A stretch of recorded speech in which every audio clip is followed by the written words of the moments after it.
Hello everyone, welcome to scholars. എല്ലാവരും wait ചെയ്തിരുന്ന കേരള PSCയുടെ DME അപ്ലൈ ചെയ്യാനുള്ള ഡേറ്റ് വന്നു കഴിഞ്ഞു. എല്ലാവരും പഠിക്കാൻ വേണ്ടിയിട്ട് സ്റ്റാർട്ട് ചെയ്തിട്ടുണ്ടായിരിക്കും. ഇന്ന് നമ്മൾ ഡിസ്കസ് ചെയ്യാൻ വേണ്ടി പോകുന്നത് നഴ്സിംഗ് അഡ്മിനിസ്ട്രേഷൻ ആൻഡ് മാനേജ്മെന്റിലെ വളരെ ഇമ്പോർട്ടൻ്റ് ആയിട്ടുള്ള 10ഓളം ക്വസ്റ്റ്യൻസ് ആണ്. First question, assigning authority to another person is option A line authority, option B line and staff authority, option C delegation, option D functional authority. Question ചോദിച്ചിരിക്കുന്നത് നമ്മൾ ഒരാൾക്ക് authority കൊടുക്കുന്നത് അല്ലെങ്കിൽ responsibility കൊടുക്കുന്നതിന് എന്താണ് പറയുന്നത് എന്നുള്ളതാണ്. Okay, the right answer is option C delegation. Assigning authority in management is the process of delegating tasks and responsibility to subordinates, giving them the right to perform those tasks independently. Delegation എന്ന് പറയുന്നത് നമ്മൾ മാനേജ്മെന്റിൽ ഉപയോഗിക്കുന്ന ഒരു word ആണല്ലേ. എന്ന് പറഞ്ഞാൽ ഒരു സബോർഡിനേറ്റിന് അല്ലെങ്കിൽ നമ്മുടെ താഴെയുള്ള വർക്കേഴ്സിന് ടാസ്ക് റെസ്പോൺസിബിലിറ്റി ഒക്കെ അസൈൻ ചെയ്ത് കൊടുക്കുന്നതിനെയാണ് നമ്മൾ ഡെലിഗേഷൻ എന്നതുകൊണ്ട് ഉദ്ദേശിക്കുന്നത്.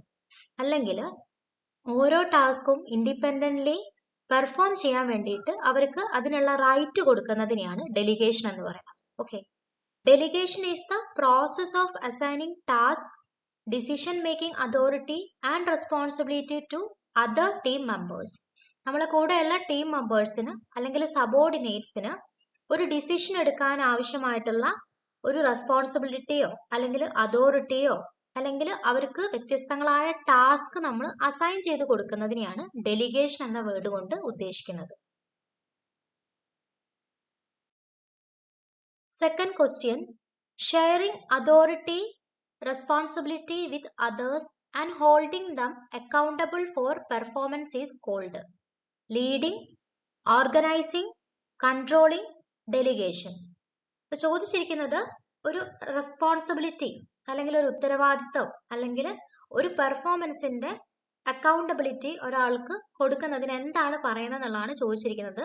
നമ്മൾ നേരത്തെ പറഞ്ഞ സെയിം ആൻസർ തന്നെയാണ്, ഡെലിഗേഷൻ ആണ് ആൻസർ ആയിട്ട് വരിക.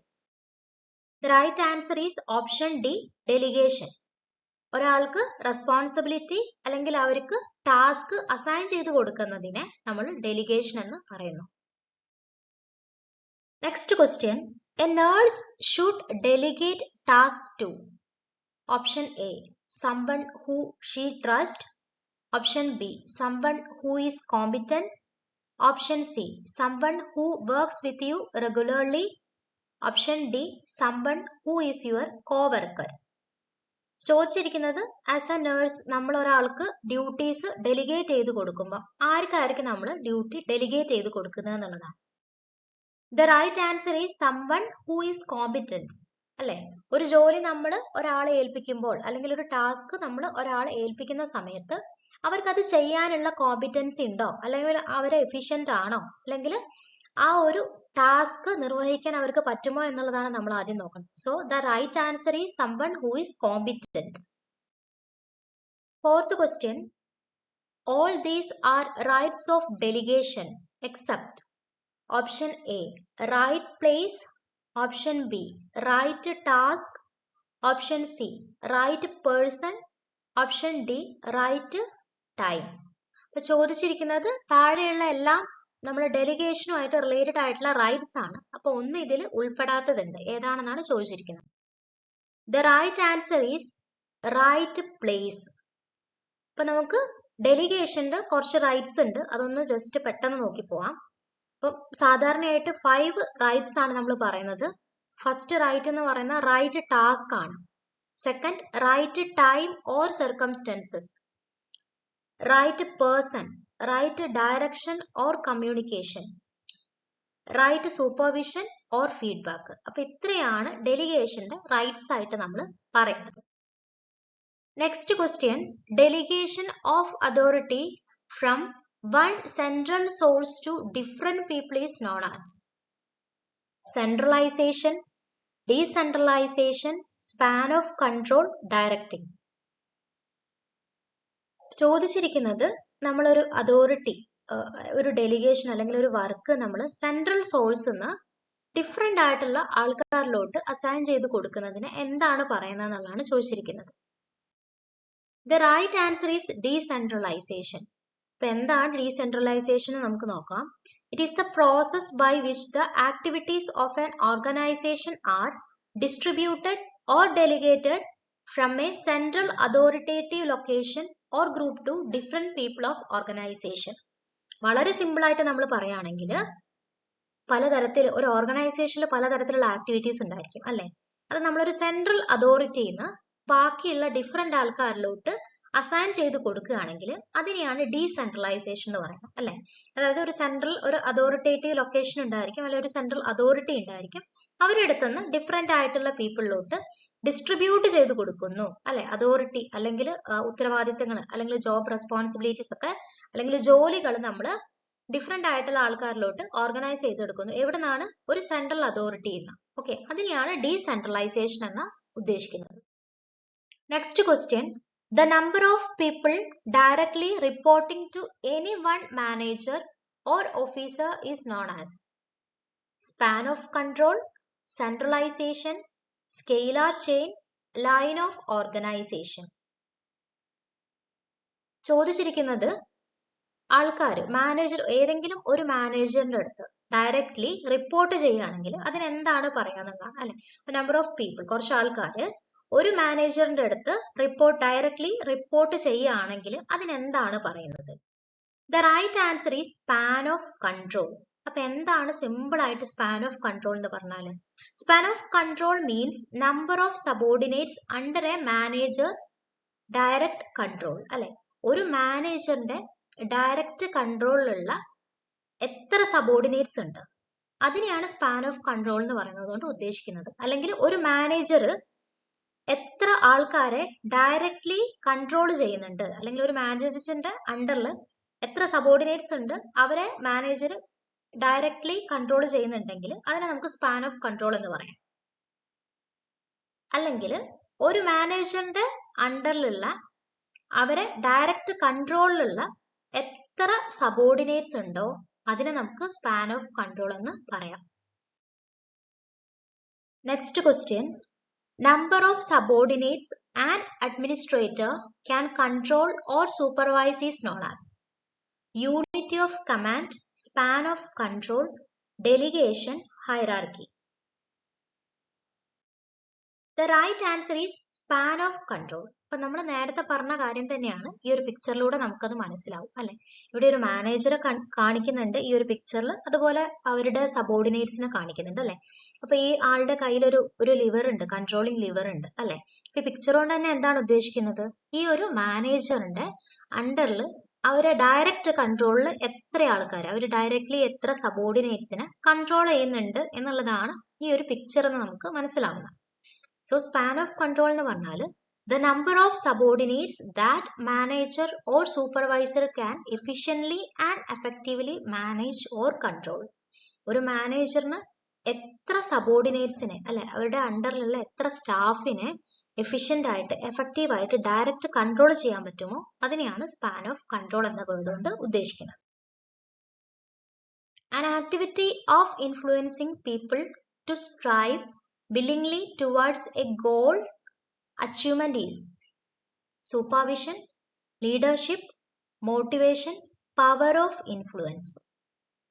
നമ്മൾ ചോദിച്ചിരിക്കുന്നത് ആൾക്കാരെ ഇൻഫ്ലുവൻസ് ചെയ്യാനുള്ള ആ ഒരു കഴിവ്, അല്ലെങ്കിൽ ആൾക്കാരെ ഇൻഫ്ലുവൻസ് ചെയ്ത് ഒരു ഗോളിലോട്ട്, ഒരു ലക്ഷ്യത്തിലോട്ട്, ഒരു അച്ചീവ്മെന്റിലോട്ട് എത്തിക്കാനുള്ള ആ ഒരു പവറിന് എന്താണ് പറയുന്നത്, അല്ലെങ്കിൽ ആക്ടിവിറ്റി എന്താണ് പറയുന്നത് എന്നുള്ളതാണ് ചോദിച്ചിരിക്കുന്നത്.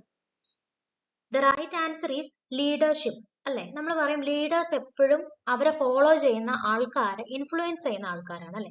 അപ്പൊ നമ്മൾ ഒരു ലീഡർ എന്ന വേർഡ് കൊണ്ട് ഉദ്ദേശിക്കുന്നത് ഒരു സ്പെസിഫിക് ഗോളിലോട്ട് അല്ലെ, ഒരു പ്രധാനപ്പെട്ട ലക്ഷ്യത്തിലോട്ട് ആൾക്കാരെ ഇൻഫ്ലുവൻസ് ചെയ്ത് സ്വാധീനിച്ച് നമുക്ക് എത്തിക്കാൻ പറ്റുന്ന എബിലിറ്റിയാണ് നമ്മൾ ലീഡർഷിപ്പ് എന്ന വേർഡ് കൊണ്ട് ഉദ്ദേശിക്കുന്നത്.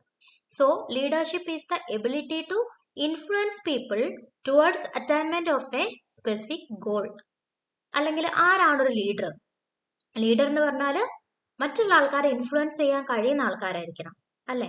ഒരു ഗ്രൂപ്പിന്റെ അകത്തുള്ള ആൾക്കാരെ അല്ലെങ്കിൽ ഒരു ഓർഗനൈസേഷൻ, ഇപ്പൊ നമ്മൾ ഹോസ്പിറ്റൽ ആണെങ്കിൽ അവിടെയുള്ള ആൾക്കാരെ ഇൻഫ്ലുവൻസ് ചെയ്യാൻ പറ്റിയിരിക്കണം അല്ലെ.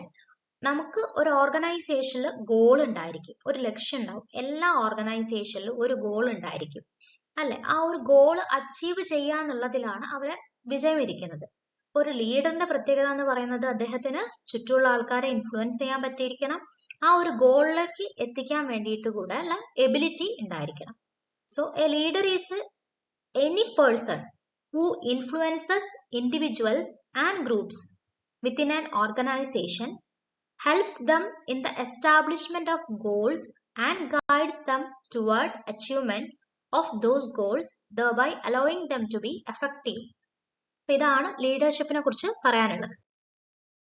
9th question, which of the following is not the quality of a good leader? Motivation, lack of ideas, providing support, participatory approach. ചോദിച്ചിരിക്കുന്നത് ഒരു ഗുഡ് ലീഡറിന് അല്ലെ, നല്ല ഒരു ലീഡറിന് ഇല്ലാത്ത ഒരു ക്വാളിറ്റി ഏതാണ് എന്ന് പറയുമ്പോൾ ഇതിൽ തന്നിരിക്കുന്ന 3 ഓപ്ഷൻസ് ഒരു ഗുഡ് ലീഡറിന് വേണ്ട ക്വാളിറ്റിയാണ് അല്ലെ. അപ്പൊ അതിൽ ഒരൊറ്റ ഓപ്ഷൻ മാത്രം തെറ്റുണ്ട്. അത് ഏതാണെന്നാണ് നമ്മളോട് ചോദിച്ചിരിക്കുന്നത്. നമുക്ക് നോക്കാം. മോട്ടിവേഷൻ അല്ലെ, ഒരു ലീഡർക്ക് മോട്ടിവേഷൻ ഉണ്ടായിരിക്കണം അല്ലെ, മറ്റുള്ള ആൾക്കാരെയും കൂടെ മോട്ടിവേറ്റ് ചെയ്യാൻ പറ്റുന്ന ഒരാളായിരിക്കണം ഒരു ഗുഡ് ലീഡർ എന്ന് പറയുന്നത് അല്ലെ. രണ്ടാമത്തെ ഓപ്ഷൻ നോക്കാം നമുക്ക്, ലാക്ക് ഓഫ് ഐഡിയാസ്. ആ ഒരു ഓപ്ഷനാണ് ഇവിടെ തെറ്റായിട്ടുള്ളത്. ഐഡിയകൾ ഉണ്ടായിരിക്കണം എപ്പോഴും, ഒരു ലീഡറിന് നല്ല നല്ല ഐഡിയകൾ ഉണ്ടായിരിക്കണം. സോ ലാക്ക് ഓഫ് ഐഡിയാസ് എന്നുള്ള ഓപ്ഷൻ തെറ്റാണ്. തേർഡ് ഓപ്ഷൻ നോക്കാം, പ്രൊവൈഡിങ് സപ്പോർട്ട്. ലീഡർ എപ്പോഴും നമുക്ക് സപ്പോർട്ട് തരുന്ന ഒരാളായിരിക്കണം അല്ലെ. എന്തെങ്കിലും ഒരു പ്രശ്നം ഉണ്ടെങ്കിൽ നമ്മൾ സ്ട്രെങ്ത് ആയിട്ട് നിൽക്കേണ്ട ആളാണ്. ഓക്കെ. Participatory approach. അപ്പം ഈ ഓപ്ഷൻസിൽ നമ്മൾ നോക്കിയതിൽ വരാത്തത് ലാക്ക് ഓഫ് ഐഡിയാസ് ആണ്. സോ ലാക്ക് ഓഫ് ഐഡിയാസ് ആണ് തെറ്റായിട്ടുള്ള ആൻസർ എന്ന് പറയുന്നത്. ഓക്കെ. അപ്പൊ നമുക്ക് just 10 qualities of A good leader പെട്ടെന്ന് നോക്കി പോവാം. ഈ ഒരു ഭാഗത്ത് നിന്ന് ക്വസ്റ്റ്യൻസ് വരാറുണ്ട്. ഫിസിക്കൽ ഫീച്ചേഴ്സ് ഉണ്ടായിരിക്കും അല്ലെ. സാധാരണയായിട്ട് നമ്മൾ നോക്കുമ്പോൾ കുറച്ച് ടോൾ ആയിട്ടുള്ള, കുറച്ച് സൗണ്ട് ഒക്കെ നല്ല ഒരു സ്ട്രെങ്ത് ഉള്ള, സൗണ്ട് ഉള്ള, അങ്ങനെയുള്ള ആൾക്കാർക്ക് നമ്മൾ പറയും അവർ ബോൺ എന്താണ്, ലീഡറാണ്. ജന്മന അവരൊരു ബൈ ബർത്ത് തന്നെ അവരൊരു ലീഡർ ആവാനുള്ള കപ്പാസിറ്റിയോട് കൂടി, അങ്ങനെയുള്ള ഫിസിക്കൽ ഫീച്ചേഴ്സോട് കൂടി ജനിച്ച ഒരാളാണെന്നൊക്കെ നമ്മൾ ചില ആൾക്കാരെ കാണുമ്പോൾ നമ്മൾ പറയാറുണ്ട്. ചില ആൾക്കാർക്ക് അവരെ ഫിസിക്കൽ ഫീച്ചേഴ്സ് വെച്ച് നമ്മളെ ഇൻഫ്ലുവൻസ് ചെയ്യാൻ പറ്റാറുണ്ട് അല്ലെ. അതുപോലെ നോളജ്, നല്ല ഒരു നോളജ്, എല്ലാ കാര്യങ്ങളെ കുറിച്ചും നല്ല ഒരു അറിവ് ഉണ്ടായിരിക്കണം ഗുഡ് ലീഡറിന്. അതുപോലെ തന്നെ ഇന്റഗ്രിറ്റി ഉണ്ടായിരിക്കണം, നല്ലൊരു വിഷൻ ഉണ്ടായിരിക്കണം, എല്ലാ കാര്യത്തിനും ഇനീഷ്യേറ്റീവ് എടുക്കാനുള്ള ഒരു കഴിവുണ്ടായിരിക്കണം, നല്ല മോട്ടിവേഷൻ സ്കിൽസ് കാണണം, സെൽഫ് കോൺഫിഡൻസ് അല്ലെ, നല്ലൊരു ആത്മവിശ്വാസത്തോട് കൂടിയ ആളായിരിക്കണം, കോൺഫിഡന്റ് ആയിട്ടുള്ള ഒരാളായിരിക്കണം, നല്ല സോഷ്യൽ സ്കിൽസ് അല്ലെ, നല്ല കമ്മ്യൂണിക്കേഷൻ സ്കിൽസ്, ബാക്കിയുള്ള ആൾക്കാരോട് എങ്ങനെയാണ് ബിഹേവ് ചെയ്യേണ്ടത് അല്ലെങ്കിൽ സൊസൈറ്റിയിൽ എങ്ങനെ ഇടപെടണം അല്ലെ. അതുപോലെ തന്നെ ഡിസിസീവ്നെസ്, തീരുമാനങ്ങൾ, കാര്യങ്ങൾ, റെസ്പോൺസിബിലിറ്റീസ് ഒക്കെ ഏറ്റെടുക്കാനുള്ള കഴിവ്, കറക്റ്റ് ആയിട്ടുള്ള ഡിസിഷൻസ് എടുക്കാനുള്ള കഴിവ്, ഇതെല്ലാം ഒരു ഗുഡ് ലീഡറിന് ഉണ്ടാവേണ്ട ക്വാളിറ്റീസ് ആണ്. Last question, attributes of good leader involves which of the following? Don't hold accountability for wrongdoing, aware of members' strength and weakness, suppress the voice of subordinates, not sure about his or her skill. തന്നിരിക്കുന്നത് ഓപ്ഷൻസിൽ ഏതാണ് ഒരു good ലീഡറിന് വേണ്ട attribute അല്ലെങ്കിൽ ഒരു good ലീഡറിന് വേണ്ട ഒരു quality, ഇതിൽ ഏതാണെന്നുള്ളതാണ് ചോദിച്ചിരിക്കുന്നത് അല്ലെ. ആദ്യത്തെ ഓപ്ഷൻ നോക്കാം, don't hold accountability for wrong doing അല്ലെ. അപ്പം എന്തെങ്കിലുമൊക്കെ തെറ്റ് ചെയ്തിട്ടുണ്ടെങ്കിൽ അതിന് റെസ്പോൺസിബിൾ ആവാതിരിക്കുന്നത് അല്ലെ, അതൊരു ക്വാളിറ്റി ആണോ? അല്ല.